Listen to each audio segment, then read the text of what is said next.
Assalamu alaikum. Hello everyone. Welcome back to my another video.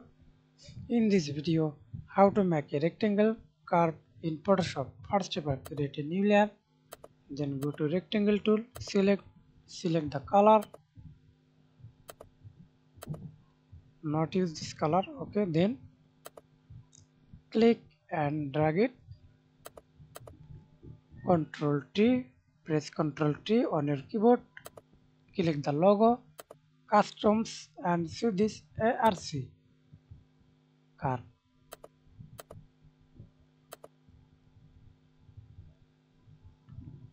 Again, okay, up, down.